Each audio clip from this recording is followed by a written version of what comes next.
रायजो राजा नोंथांमोन दुलाराय बर' फरायसा आफादा 125 एमेन्डमेन्ट बिलखौ रेजेक्ट खालामबाय। बिनि सोलायै बिटिआर कार्बि आंलं डिमा हासावखौ मुर अट'नमि फाइनेन्सियेल पावार खालामनांगौनि थाखाय बिथांमोना रेज खालामदों। आरो लोगोसे जेलाव थानाय रन्जन दैमारिजों लोगोसे 6 केडार्सफोरखौ रिलिज खालामनांगौनि थाखाय बिथांमोना रेज खालामदों। आरो बिटिआर सुक्तिनि दफाफोरा सम मथे टाइमलि जुदि इमप्लिमेन्टेसन जायाब्ला मावफुंजायाब्ला बिथांमोना जेब्लायबो थियारि जानानै दं सोमावसारनो थाखाय गोख्रों सोमावसारनो थाखाय बिथांमोना थियारि जाना दं। बे बाथ्राखौ ससियेल मिडियानि गेजेरजों बिथांमोना फोरमायदों। आरो लोगोसे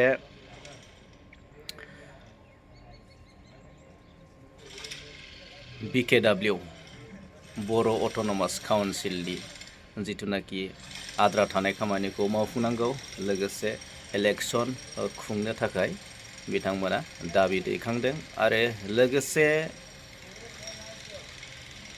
आरो जुदि सुक्तिया टाइम मथे मावफुंजायाबा सोमावसारनाया जागोन आरो सोमावसारनो थाखाय जों जेब्लाबो थियारि आरो रेडि। एक्स-एन-डि-बिनि रिहेबिलिटेसननि मेटार, केस उइथड्र खालामनायनि मेटार आरो 6 सिबिआइ आदालताव जायफोरा दिनैबो जेलाव दङ रन्जन दैमारि आरो 6 आदार्स बिथांमोनखौ रिलिज खालामनांगौ। बिटिसि बिटिआर कार्बि आंलं डिमा हासाव मोनथाम 6 सिडिउलनि एमेन्डमेन्टनि गेजेरजों फैबाय थानाय फेब्रुवारि दाननि बाजेट सेसनाव भारत सरकारा बे खामानिखौ मावना होनांगौ जोङो रेज खालामबाय। बर' कसारि काउन्सिलनि जिखिनि आद्रा थानाय जि गामि दङ बेखौ थिसननांगौ, बिसायख'थि खुंनांगौ आरो बिसायख'थि खुंनानै फुल फ्लेजेड स्टेटास होनांगौ। दुलाराय बर' फरायसा आफाद, united Bodo' people organisation, ex NDB welfare association, जोङो मोनथाम बर' सिगनेटरि आफादा भारत सरकारजों बर' एकर्ड, बिटिआर एकर्ड 2020 बे गोजोन गोरोबथानि सुक्ति मावफुंनायनि सायाव भारत सरकारनि joint secretary north east Neeraj Kumar बानसद बिथांनि मासि लानायाव आसाम सरकार, बिटिसि सरकार आरो बे गासै आफादफोर स्टेक हल्डारनि मोनसे सावरायनाय जानानै थाङो, ट्राइपार्टाइट रिभिउ मिटिं। आरो बेयाव गुबैयै जे एकर्ड मथे 6 सिडिउलनि एमेन्डमेन्टनि बाथ्रा जों बुंबाय थादोंमोन जे 125 आर्टिकेल 280, जों दिनै बुंदों जे 125 आर्टिकेल 280 बेखौ जोङो सोदांनानै 125 होनना बुङोब्ला 10टा 6 सिडिउलनि बाथ्रा फैयो। आरो बिथांमोना बुङो जे त्रिपुरायाव प्रब्लेम दङ स्टेटआ, मिज'रामाव प्रब्लेम दङ, मेघालयआव प्रब्लेम दङ। बेखायनो बिटिसिनि बिटिआरनि मर अट'नमि, मर फाइनेन्सियेल पावारनि थाखाय सिमा बारायनांगौनि थाखाय बे गासै मेटारखौ लानानै 6 सिडिउलनि एमेन्डमेन्ट नांगौ आरो मर अट'नमि जोंनो नांगौ। 125 सोदोबखौ जों दिनै बाहायाखै आरो बेखौ जों रेजेक्ट खालामदों। गोदान बेयाव क्ल'ज लाबो, गोदान बेयाव एमेन्डमेन्ट लाबो आरो गोदान एमेन्डमेन्टनि गेजेरजों बिटिसि बिटिआर कार्बि आंलं डिमा हासाव मोनथाम 6 सिडिउलनि एमेन्डमेन्टनि गेजेरजों फैबाय थानाय फेब्रुवारि दाननि बाजेट सेसनाव भारत सरकारा बे खामानिखौ मावना होनांगौ जोङो रेज खालामबाय। बर' कसारि काउन्सिलनि जिखिनि आद्रा थानाय जि गामि दङ बेखौ थिसननांगौ, बिसायख'थि खुंनांगौ आरो बिसायख'थि खुंनानै फुल फ्लेजेड स्टेटास होनांगौ। कार्बि आंलंनि एसटि हिलनि इस्युखौ जों रेज खालामदों। 2003 दंमोन, 2020 दङ, दिनै 25टा बोसोर जाबाय। बे इस्युआ मानो दाबो रिजल्भ जायाखै?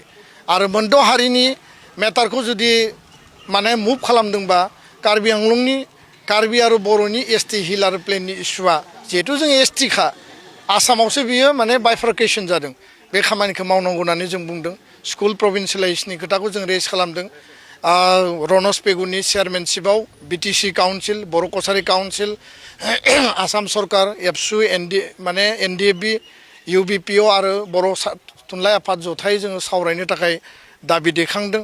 लोगोसेनो जि फरेस्टआव हा होनांगौ आरो बेजों लोगोसे एक्स-एन-डि-बिनि रिहेबिलिटेसननि मेटार, केस उइथड्र खालामनायनि मेटार आरो 6 सिबिआइ आदालताव जायफोरा दिनैबो जेलाव दङ रन्जन दैमारि आरो 6 आदार्स, NIA-निखौथ' हगारबाय, नाथाय सिबिआइनि दाबो दङ, बिथांमोनखौ रिलिज खालामनांगौ।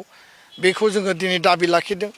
आरो 1500 कौटि थाखानि सेन्ट्रेल इउनिभार्सिटि ट्राइबेल इउनिभार्सिटि बा नोङो नेरिम्स बानायनांगौ आरो NIT बानायनांगौ बे गासैखौबो जोङो मावफुंनांगौनि थाखाय दिनै जोङो दाबि होदों रिक्रुटमेन्ट रेलि खालामनांगौ बिनि थाखायबो दाबि होदों दिनैनि रायलायनाया मोनसे रिभिउ मिटिं आरो बे रिभिउ मिटिङाव जों बुंदों जे 6 बोसोर जाबाय एकर्डआ आरो बेयाव भारत सरकारा जि कमिटमेन्ट लाखिदोंमोन कमिटमेन्ट मथे माखासे मावदों माखासे मावाखै आरो मावैनि थाखाय जों दिनै खुद्रिदों दुखु मोनदों आरो जोङो जइन्ट सेक्रेटारि बिथांखौ खावलायदों हम मिनिस्टारजों रायलायनांगौ हम सेक्रेटारिजों रायलायनांगौ सल्भ जानांगौ जाहाथे सुक्तिखौ खालामनानै सुक्ति खालामनायनि मुङाव जोंखौ जाहाथे थगायनायनि बा लामा आन्दायहोनायनि परिकल्पनाखौ जाहाथे दाखालामथों जों बेखौ बुंदों जे सुक्तिनि फिथाइया थायनांगौ आरो गुबै दफायानो दाबो मावफुंनो थाखाय आद्रा जानानै दङ बे खोथाखौ दिनै जोङो बुंबाय आरो जुदि सुक्तिया टाइम मथे मावफुंजायाबा सोमावसारनाया जागोन आरो सोमावसारनो थाखाय जों जेब्लाबो थियारि आरो रेडि